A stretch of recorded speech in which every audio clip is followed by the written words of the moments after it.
Hi, friends. Today we are going to talk about a very important topic: how we can send an email from Outlook in one click.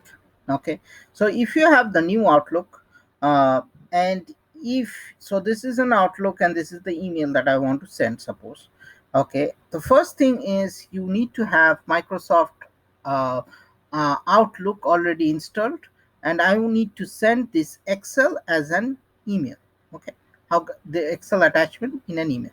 How can I do that? Okay, again, the prerequisite is you need to have Outlook installed and configured. Okay, first thing you have to do is you open the file that you want to send and you click on this, and here you enable click email.